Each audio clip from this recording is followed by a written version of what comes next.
Welcome to Startup TV Boston, coming to you live from Beijing, China. Today, I would like to welcome my guests from Inkrypt, Erkam and Furhan from the Harvard Innovation Lab in Cambridge, Massachusetts. Gentlemen, welcome to the show. Thank you so much, Michael. It's really is an honor to be here. Well, thank you for tuning in, and thank you for working with me on the 12-hour time change. My morning is your evening, so I'm glad that technology can bring us together. And speaking of technology, your group is with the Harvard Innovation Lab. Can you tell us a little bit about the Harvard Innovation Lab and how you became affiliated with it? Absolutely. So both Erkam and me are actually undergrads at Harvard College. So the Harvard Innovation Lab is actually through the Harvard Business School, and it's one of the many resources that Harvard students are able to use, especially those that are interested in entrepreneurship. I come primarily from an economics background and I come from a primarily computer science background. And interesting, we're actually brothers. We both at Harvard. Oh, yeah. Wow. You must have the proudest mother in the world. Well, I guess we set the expectations a bit too high for the youngest brother, so I feel bad for him. Do you want to say hi, Mom and Dad? You're welcome to do that. Excellent. So guys, just to let our studio audience understand a little bit about the purpose of the show, I'm actually the instructor for the Entrepreneurship and Innovation class across the river at Harvard University's Extension School. And at the end of the semester, we have one final exam, and that is to start a startup. At the end of the semester, some of our students had startups that they really wanted to continue with, and they didn't feel supported after the semester ended. So I started this TV series so that they could go on the air 3 times in Boston on cable, and then also go on YouTube and then take the show and send it around the world to venture capitalists and angel investors to try to get funding. The show has actually been a success. We've won an Education TV Award last year. We helped one kid get into Stanford. We helped another student get into Walmart, and we've helped some people get funding. So guys, I hope this show is going to be as successful for you as some of our other guests. And what I'd like for you to share with us now is, what is your idea and where did it come from? So at a very high level, Inkrypt is all about using technology to allow for the fight against censorship, because a lot of governments are able to censor a lot of the content. They're able to censor a lot of news, a lot of journalism, and we want to be able to use existing technologies, piece them together, sort of repurpose them, and then help journalists get the word out about information that the world needs to hear. And I guess the way we kind of came up with this idea was it's really much a function of our backgrounds. We're from, both of us, our family's from Pakistan. A lot of the co-founders are also from Pakistan, and growing up, we've seen the ground realities of internet censorship, the impact that has on day-to-day life. And so our entire mission as a function of our background and kind of utilizing the resources we've been blessed with is to figure out how can we help create a world where people have readily available access to information, readily available access to the news, and are constantly aware of the world. It's really interesting that you say that. And so for our studio audience, I'm in Beijing, China, and we have what we call the Great Firewall of China. And this show actually is only occurring because I have a virtual private network that's getting through the firewall. And that's why the show is happening, because we're getting around the censorship. So if this show, which is 30 minutes long, turns out to be an 11-minute show, you know what happened. Yeah. So, without any further ado, I love the idea, and we certainly need it. Would you be willing to share your screen right now and go through your pitch deck? We would love to hear your pitch and understand a little bit more in depth what your idea is about and how it works. Yeah, we'd love to, definitely. I'll go ahead and do that right now, Michael. Just gonna do this here. And this is our main our deck, and let's start. So Inkrypt is all about making journalism truly free. We are a venture based at the Harvard Innovation Lab. We've also gone through the U-First incubation program. And most recently, I think we added this at the end, we're also part of the Mass Challenge Accelerator. So the problem that really inspires us here is that if you look at the world today, the way that the internet is designed, the way that the internet is set up, it's very centralized. And what that means is that governments have a very easy time using the architecture of the internet to block information, to to redirect the flow of information and really choose who gets to listen to what, who gets to hear what. And a lot of this kind of goes hand in hand with the fact that a lot of developing regions around the world just don't have very strong or efficient internet infrastructures to be able to have readily available access to internet, to the information on the internet. So that's a problem we're trying to address. And the way we hope to address that is with a distributed storage and delivery system of content. And Erkam, if you want to talk a little bit about. Yeah, for sure. So essentially what we're creating over here is, like Farhan mentioned, this distributed nodal solution in which essentially what we'd have is your average Joe, anyone in the world, around the world, could offer their hard drive space and be paid to store these kinds of journalist files from all around the world. And so what this essentially creates is this global network of storage built off of this protocol. And kind of to augment the security that we're trying to assure over here, we're also going to be having this kind of anonymized communication between storage hosts. So what that really means is governments won't be able to know where these nodes are, so that people who are hosting these files can have that kind of security and know that there's no way to really shut them down, essentially, or figure out where they are, essentially. Right. So there's both backend protection because it's distributed, the storage. So there's not a single point of failure. There's not a single place a government or some other entity can come and try to bribe or corrupt. And then there's another, on the front end, there's a layer of anonymization between these various distributed nodes so that any sort of communication between these nodes is cloaked in anonymity, which means that a government doesn't know, okay, who's hosting the content, who do I have to go to jail, who do I have to go in prison. Mm-hmm. So it's a front to back end censorship resistant hosting solution. And then, so what you have over here on the screen right now is a simplified representation of how the traditional data storage infrastructure works. So if you're trying to access any kind of content, you as a viewer send a request, and that has to go directly to the physical server where that content is located. And because of this framework, it kind of creates a centralized point of failure over here. And as this image shows, any kind of third-party malicious actor can take advantage of this centralized system and completely block access to content. But on the flip side, if instead of a single server, you have a decentralized or a distributed network infrastructure, even if a large chunk of the nodes or sort of the you can almost say sort of the majority of the pinpoints are kind of taken over or they're corrupted, the file can still be accessed by the requester because you don't have a single point that needs to be taken over. There's multiple points of failure, and it's okay if there are certain nodes that that are taken over by some sort of hostile actor. So kind of moving on, really understanding that context, we begin to see that the real value that the Inkrypt protocol intends on adding is a comprehensive, fast and reliable, decentralized media content hosting solution because with front-end security through anonymizing the communications between these nodes, back-end protection through a distributed file storage apparatus like we saw from the graphics. And this allows for us to create a marketplace for storage rental. Because think about it, what is a node? A node in this network is anyone with a laptop or a device, and you're willing to rent out the excess storage space of that device. You rent out the GBs that you have. And in return, media outlets are able to put their content on the network. That content is fragmented, it's replicated, and then these replicated fragments are stored into these various nodes, which are the spaces that people like you and me are renting out. And that ensures that there's no single sort of data silo where anyone can just kind of come and destroy the data. Exactly. So at a very, I mean, this is a bit more technical, but I'm sure, and I think this sort of walked through what we were talking about here, where the media firm places the file storage request, the content is fragmented, it's replicated, and it's distributed using a nodal infrastructure.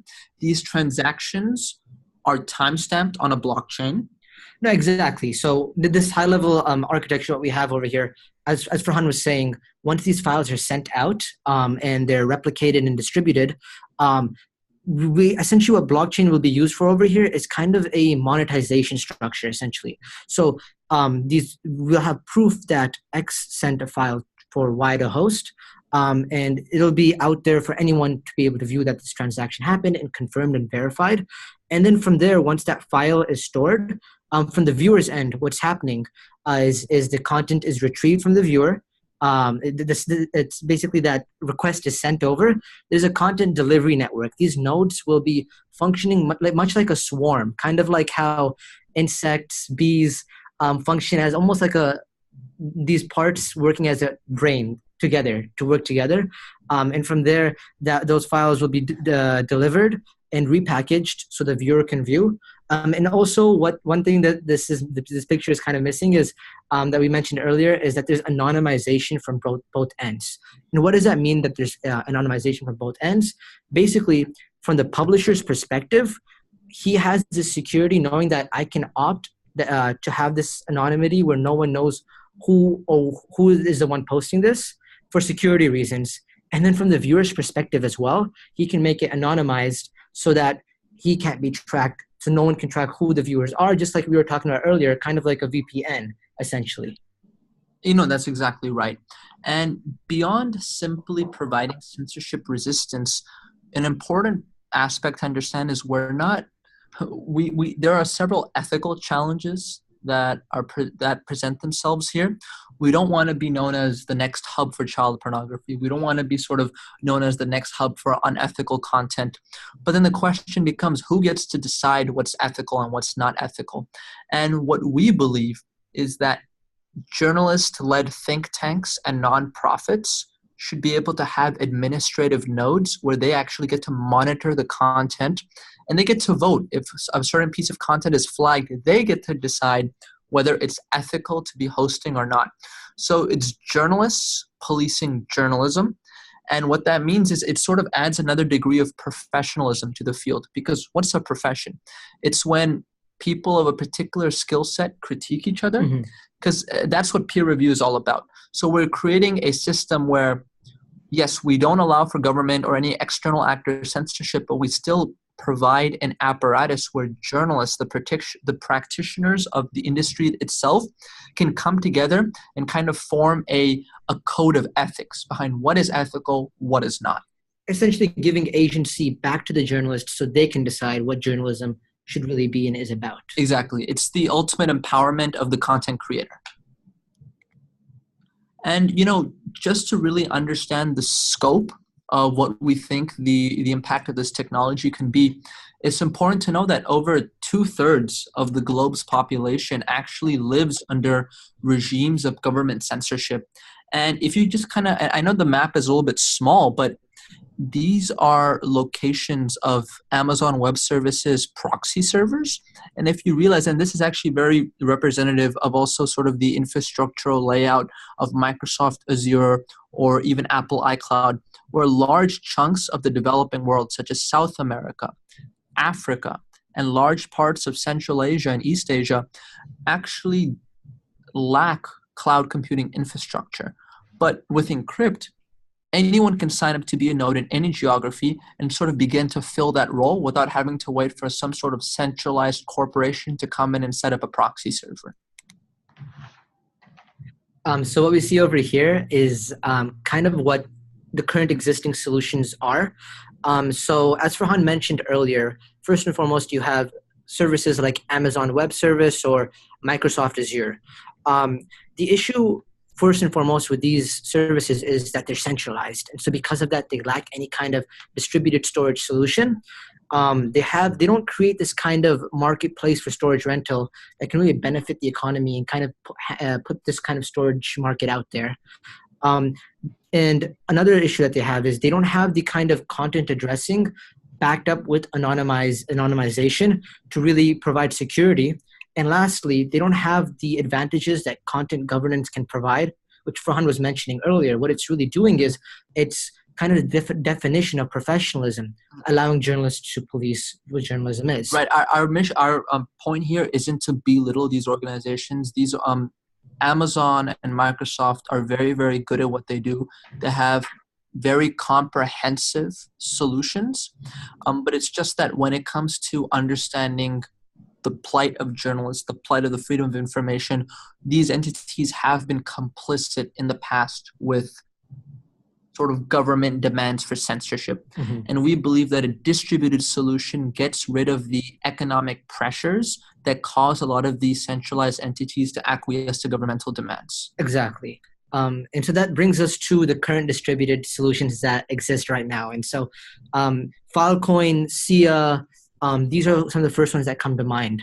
And although they do have the distributed storage, what they lack over here is they lack the basis of building everything around security, ensuring, because that's exactly what the main issues with journalism right now is, the lack of security. And so with the anonymized nodal communications, they lack that kind of augmented security. They also lack the kind of auto upscaling and downscaling that content delivery networks can really provide. And once again, they come short when it comes to content governance, which we feel is really necessary for these journalist markets. These solutions, while they've done amazing in the sense of pioneering the way for distributed solutions, they're a bit unclear on how they'll kind of manage the whole content situation, how they'll address these ethical issues. But this is something that with Inkrypt, we are very much forthcoming. We understand what exact industry we're tailoring an incentivization layer for, and how exactly we want to create a sort of a dispute resolution system for. So when it comes to understanding our business model, a lot of our business model has to do with revenue sharing models for licensing fees. When content is on our network, we want to be able to cryptographically authenticate it and link it to the original publisher, link it to the original journalist. And by having these sorts of licensing mechanisms for the content that's on our network, what happens is that it increases the potential for content syndication. Well, what is content syndication, you might ask? Content syndication is when large media outlets will purchase or rent out content that smaller, more unique, more niche outlets first develop or first devise. So by lowering the entry costs for a lot of these smaller and medium outlets in these censorship-prone areas, we can allow for the proliferation of more niche content. And what that does is, by being on the Inkrypt protocol, it's secure, it's cryptographically authenticated, and then larger media outlets such as Al Jazeera or Time Magazine or BBC can come and actually syndicate the content and use it for and use it to diversify their own product offerings. And then we are also developing APIs with customer management solutions like Joomla or Drupal or WordPress. And a lot of our revenue will come from subscription fees that we will charge for APIs that are integrating with the Inkrypt protocol, which is an open source protocol, by the way. So just to kind of understand, right now we're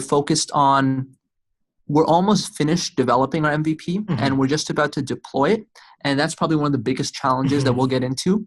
The rest of the year, we're going to kind of focus on bootstrapping our network. And in the years to come, we want to create the launch of a mainnet, begin developing integrations with the existing media landscape, begin to work on our governance model, and just continuously optimize the network.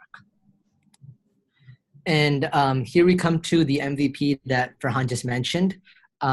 So what we're trying to do with this is kind of create a decentralized medium or a Tumblr over here. And there's three main components to our MVP. First and foremost, we have the content publication side, where journalists that will be on this on our test network for the MVP will be able to publish fragments, do microblogging essentially, and post some of their journalist articles on there. And then from there, the second functionality of our MVP is going to be the distributed searchability, which has been a technical challenge, but it's something where we've made a lot of headway on. And it's essentially just being able to search from a distributed environment. And the goal of this is to make sure that there's as much security as possible. And lastly, what we have is content distribution, or the viewership end, where anyone from around the world will be able to view what's been published on this MVP. So, I mean, there's quite a few challenges, and we can get into some of these later. There's a lot of technical challenges, understanding optimization algorithms, understanding how do you search within a distributed environment, but also sort of more strategic challenges like cementing partnerships or creating partnerships with media organizations, especially because the news industry is a little bit infamous for not necessarily embracing innovation. So it's definitely we definitely have our work cut out for us. and obviously because we're working with distributed ledger technology and we're creating a closed ecosystem based on a crypto economy, there's a lot in terms of the regulatory landscape, in terms of legality that we have to constantly be on the lookout for and make sure that we're compliant. So those are just some of the challenges. Here we have the team. So I focus on the corporate development. And there's me. I focus on blockchain implementation and kind of the product management behind our MVP. Right. And then Ali is actually on our system architecture. Rahan works with content creation, and Verda has been our marketer. And the cool thing is that we're all from various complementary skill sets. I come from a financial background. I did investment banking before this. I come from a largely computer science and technical background. I've been working on the Harvard undergraduate blockchain group. Dr. Ali Chaudhary, he's actually a physician by training, and he's currently a postdoc at Harvard Medical School. Rahan has been a quantitative analyst at Mobilink, which is a telecom company. And Verda has worked with various advertising companies in both the Middle East and South Asia. Exactly. So we have a nice degree of of these complementary profiles. And then here are our two main developers. Matt, he's actually a graduate from Brown. Brian Taylor, he's someone who's very much focused on, or he's very much ideologically focused on using decentralized technology to ensure for a more disintermediated and for a more freer tomorrow. So that's our development team. We have great advisors like Dr. Adrian McCullough, who's actually on the Global Blockchain Legal Council. Phil Beauregard, who's actually a graduate from Wharton, University of Penn. Built and sold several different startups as well. Yeah, he sold 2 different companies. And then we have Matt Blumberg, who's actually a technical advisor, and he's a graduate of Yale. So we have a great advisory team. We have quite a few partners, including the Harvard Innovation Lab. We're partnering with the POET protocol, which is actually built on the Bitcoin blockchain, and they do content attribution, which is really good for us because they provide the service needed to authenticate content. We're part of the Mass Challenge Accelerator, where our first investor is BTC Labs. We're also partnered with the Pillar project from 2030, and we're also in talks with Swarm because we're trying to find synergies in terms of distributed storage, and they're the premier distributed storage platform on the Ethereum network. And just recently, we also won the Civic Innovation Grant from Microsoft. So, we've gotten a lot of validation. We're really excited about what we're building. We have a lot of partners, and we're just looking forward to deploying our MVP and really establishing those proof points. And I think that is all. Beautiful. Okay. Well, guys, it's a fascinating project, and since I'm in a country that would need your services, I have lots of questions and some suggestions. Just for the record, Erkam, specifically, if blockchain didn't exist, could this project go forward? Yes and no. It would be able to go forward from the sense of that the structure would still be able to exist. A lot of what we're building is largely distributed technologies, the kind of things like BitTorrent and IPFS really pioneered. But creating the incentivization structure, creating that monetization layer, blockchain is phenomenal for that. It allows us to kind of really have that there. And without blockchain, we wouldn't have that component in and of itself. And although blockchain might be a small part, that kind of really augments how far we're able to reach and kind of the impact that we can have. Right. I think fundamentally we don't like to call ourselves a blockchain company. We're a media tech company. But that being said, blockchain is a very critical aspect of what we're using. And it's very important to realize that blockchain is what gives people the assurance that, yes, we can participate in a distributed environment, right? If you don't have blockchain, how do you build that trust? Technically, it's possible. Realistically, why would actors sort of engage in that environment? So for our studio audience that isn't as technically oriented as we are, could you explain again, how does blockchain make this work better? So with blockchain, blockchain is able to tell us with certainty how long someone is hosting a piece of content, what kind of content are they hosting, and this information is vital because it gives the protocol an understanding of how much to compensate them, how much to pay them for hosting content. We could kind of, as Inkrypt, be there and kind of look at everyone and scan everyone like a teacher in a classroom. But it's not a scalable solution. It's very difficult to build a company large, or at least to scale largely. If that was the case, if we were going to be policing everyone. So blockchain ensures that we don't have to police everyone, that everyone plays by the rules, and that we have an ecosystem where even if part of the network goes down, the main value add of the system keeps going on. And to put it simply, as a distributed ledger technology, it kind of really allows us to timestamp all transactions that are happening, so we can know with certainty that X sent this file to Y to host, and there could be no argumentation about that or no doubt, essentially. Great. And in the last 2 minutes of the show, one thing that I'll give you as a suggestion, which I've found with a lot of blockchain projects, is that if there's something that already exists, they have a really hard time breaking it down and starting over. So I find that organizations or countries that don't already have technology have a really easy time picking up technology. Like China went from cash to Alipay. I haven't seen cash since I've been here, and they skipped right over credit cards. Since I've already put you in touch with some journalists, you could start your own AP media group with journalists. So the journalists can be paid more, they could be appreciated and tracked for their content, and they would probably be willing to work with your innovation. So if you started your own new media group with the content providers being the journalists that don't like the fact that they're not paid properly, that might be a really great way for you guys to get some really loyal people. And I think you need exclusive content because they have commoditized journalism. And I think by creating this content to be exclusive again, the agreement would be that the journalist must stay within your network. And I would like to be your guinea pig. So since I'm in China until the end of the summer, I would like to be the person that reads your content in China and just be that first customer that figures out, hey, this is working well, and this didn't work so well. Could we try this again? So if you'd be willing for me to be your first customer, and I'm willing to pay because I want to make sure that the payment model works. So wherever I swipe that credit card or do Alipay, so if you'd be willing to have me as your first customer in China, I would be happy to do that. Michael, we would be absolutely honored. In fact, right now, we're switching gears a little bit. We were so focused on development, but now that we've developed our MVP, we're actively looking to deploy it in countries where there's a lot of censorship, like in our native Pakistan, in countries like Syria, Iraq, and even China.